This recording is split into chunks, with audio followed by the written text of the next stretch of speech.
Nah, Imam Syafi'i mengatakan, man za'ama min ahlil adalati annahu yarul jinna abtalna syahadatahu ila an yakuna nabiyan. Barang siapa dari ahlul adalah. Ahlul adalah kalau zaman sekarang bisa kita katakan santri, kiai, ustadz, ya. Pokoknya orang-orang soleh yang dia terpandang akan ilmu agamanya. Kalau mereka ya sampai ngaku-ngaku bisa melihat jin dalam wujud aslinya yang tak kasat mata, kami tolak persaksiannya. Dia dicap pendusta, nggak bisa diambil ilmunya lagi. Assalamualaikum warahmatullahi wabarakatuh. Bismillahirrahmanirrahim. Allahumma sholli ala sayyidina Muhammadin wa ala alihi wa sahbihi ajma'in, amma ba'du. Ini ada perseteruan ilmiah yang menarik di dunia YouTube, yaitu antara channel kajian kitab Turos Gus Ali dengan channelnya Ustadz Faizar Ar-Roqi, ya, yang ahli ruqyah. Di mana itu bermula ketika Ustadz Faizar menyampaikan narasi yang dinisbatkan kepada Imam Syafi'i, man za'ama min ahlil adalati annahu yarul jinnah abtolna syahadatahu illa ayyakuna nabiyan. Kata Ustadz Ali, ini salah, karena yang benar itu bukan abtolna tetapi ubtilat.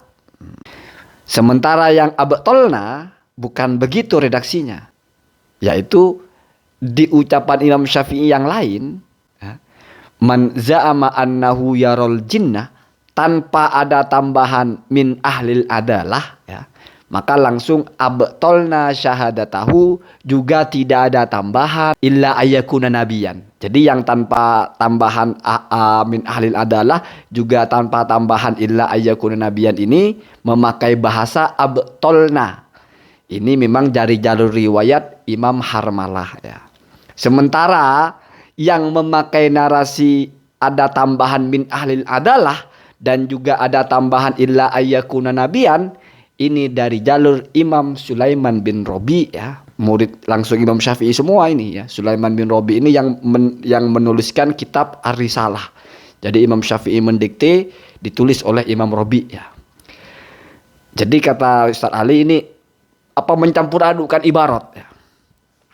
Sebetulnya yang paling berbeda atau dianggap mencampur adukan ibarat itu karena di situ antara abtolna yang seharusnya gabungannya adalah tanpa ahlul adalah juga tanpa illa ayyakuna nabiyan, tapi oleh Faizar, ya, oleh Ustadz Faizar maksudnya, malah ini digabung gitu, ya. Seharusnya bukan abtolna tapi ubtilat.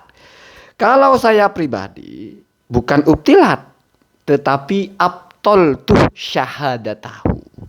Kenapa begitu?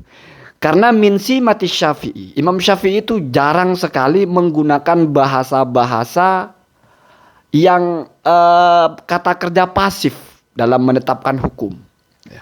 Anda sering baca kitabnya Imam Syafi'i itu mesti uhibbu akrohu, ya, saya. Jadi menisbatkan kepada dirinya. Dan ini lebih dekat abtolna di satu riwayat, ya. Lalu di satu riwayat abtoltu, itu lebih fix. Maksudnya lebih cocok gitu. Daripada dibaca ubtilat. Ini saya bukan menyalahkan siapa itu. Karena menurut saya membaca seperti ini selama di bagian ini tidak merusak makna, tetap artinya ditolak syahadahnya, nggak ada persoalan sebetulnya, ya. Cuma kalau kita mau fix menarik, ya, bacaannya, karena kitabnya itu kan ditulis nggak ada harkatnya. Nggak ada harkatnya, ya. Dan itu nggak ada orang mengaji kitab sampai kepada bacaan itu, kitab besar-besar yang menukil itu, ya. Contohnya sarah hadisnya Imam Al-Qastolani, ya, Irsyadus Syari, Fathul Bari. Itu pun jarang orang yang mengaji Fathul Barinya, paling ngaji Sahih Bukharinya. Fathul Bari itu berapa puluh jilid, siapa yang mau ngaji, kan begitu. Jadi ketika ada selisih membaca, kalau saya pribadi selama maknanya tidak berubah, artinya tidak kontradiktif, ya tidak ada persoalan, ya. Justru daripada dibaca ubtilat, lebih pas dibaca abtoltu. Setidaknya masih sinergis dengan yang pertama, yaitu abtolna kan biasa. Kami artinya saya kan biasa. Sama dengan firman Allah, kadang ini saya, kadang inna kami, artinya ya saya juga. Masih lebih pas daripada ubtilat. Karena kalau dibaca ubtilat, itu seolah-olah nanti ini sudah konsensus. Semua menolak syahadahnya. Kenapa? Karena di situ kalau ditanya ubtilat syahadatuhu, maka dibatalkan syahadahnya. Siapa yang membatalkan? Biasanya kalau fa'il dibuang, fi'ilnya itu dijadikan mabni maf'ul, bentuk fu'ilah atau uf'ilah ya, dari kata abtolah menjadi ubtilah, berarti kan pelakunya di situ tidak disebut ya. Yang disebut malah objek diposisikan seolah-olah dia pelaku ya, itu namanya kata kerja pasif ya. Biasanya alasannya dua. Yang pertama lil maklum ya, karena sudah ketahuan, sudah kita tahu semua siapa pelakunya. Contohnya khuliqal insanu, manusia diciptakan. Kita tidak perlu bertanya siapa yang menciptakan manusia, Allah. Jadi sudah tahu semua. Yang kedua karena tidak diketahui. Misalnya ada Muhammad tahu-tahu dipukul, yang mukul lari. Maka saya bilang duribah Muhammadun, Muhammad dipukul. Kenapa saya bilang Muhammad dipukul? Karena saya nggak tahu siapa yang mukul. Maka saya cuma mengkhabarkan yang saya tahu. Ya Muhammad dipukul, cuma bagian itu yang saya tahu. Siapa yang mukul saya tidak tahu. Maka kalau dibaca ubtilat pertanyaannya, itu karena pelaku yang membatalkan diketahui atau tidak? Kalau misalnya karena diketahui berarti biasanya itu ya general, berarti semua ulama sudah sepakat bahwa itu sudah ditolak syahadatnya. Kan begitu. Kalau dianggap tidak tahu siapa yang membatalkan malah aneh. Loh, siapa yang membatalkan? Kan begitu. Kok bisa dibatalkan syahadatnya? Kan begitu ya. Jadi hukum itu kalau kita bicara ini kaitannya dalam agama, kalau kita bicara diharamkan, ya kita tahu siapa yang mengharamkan. Ya syariat loh. Hurimat alaikumul maitah, diharamkan kepada kamu makan bangkai. Siapa yang mengharamkan? Ya syariat lah. Biasanya kalau seperti ini, diksi-diksi seperti ini sesuatu yang sudah mujma ya. Yang memang sudah tidak ada ikhtilaf ya. Ujibah, diwajibkan kepada kamu solat. Ya nggak usah kamu tanya siapa yang mewajibkan. Ya syariat Islam kan begitu ya. Kalau masih mukhtalaf, artinya ada yang membatalkan, ada yang tidak, maka tidak bisa menggunakan bahasa dibatalkan. Harus tegas siapa yang membatalkan. Sebegitu juga Imam Syafi'i ketika dalam hal-hal tertentu beliau mengatakan akrohu. Saya tidak suka, bukan yukrohu. Ya. Bukan hukumnya makruh, bukan, tapi akrohu, saya tidak suka. Lalu ashab menjelaskan apa maksudnya Imam Syafi'i itu tidak suka. Apa jatuh kepada hukum makruh, apa jatuh kepada hukum haram. Kadang Imam Syafi'i juga wa uhibbu, saya suka. Apa maksudnya Imam Syafi'i suka? Apa masuk kepada hukum sunnah? Apa bukan begitu ya? Jadi Imam Syafi'i itu seperti itu ya. Jarang sekali menarasikan ini ditolak syahadatnya, enggak ya.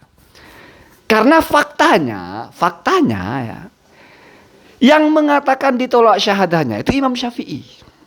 Kamu kalau cari Al-Quran, cari hadisnya, itu tidak ada. Artinya yang soreh secara lafzi mengatakan demikian.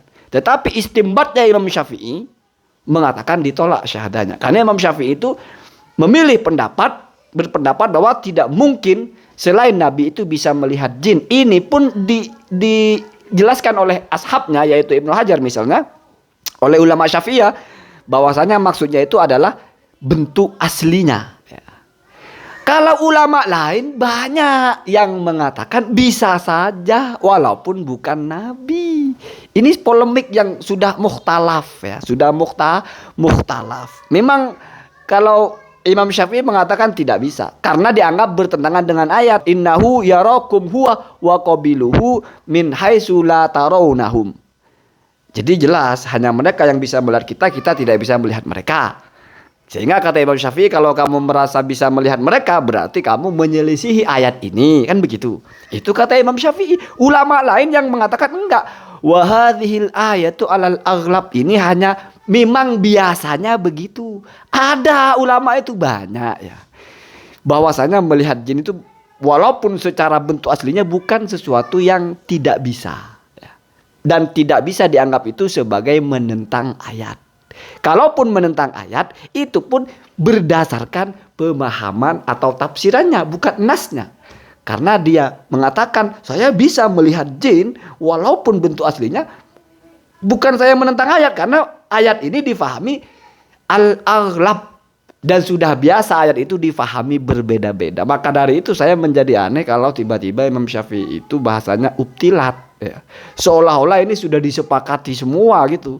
Sampai-sampai kita tidak perlu sebut siapa yang membatalkan. Karena sudah maklum kami semuanya membatalkan. Padahal Di satu sisi Imam Syafi'i tidak terbiasa begitu. Ini bagian kita bukan menyalahkan. Karena saya sendiri tidak terlalu suka menyalahkan orang dalam bacaan. Hanya soal perbedaan pandangan begitu. Ya mungkin abtol ubtilat benar ya silakan. Tapi kalau menurut saya lebih pasnya itu abtol tuh. Jadi satu sisi Imam Syafi'i mengatakan abtolna, kami satu sisi mengatakan abtol tuh. Ya. Saya kan begitu. Kemudian kalau kesalahannya Ustadz Faizar, dan itu lebih parah sekali, karena ini berkonsekuensi kepada merombak tatanan hukum fikih. Ya. Ini bisa mengkacaukan resum dalam fikih gitu. Seolah-olah nanti kalau ada orang mau menikah atau ada orang mau butuh saksi dalam transaksi muamalah itu saksinya harus kiai, harus santri, atau harus orang yang biasa memberikan sanad. Padahal enggak ada dalam Islam itu syarat orang menjadi saksi harus ahli agama. Nah, begitu ya.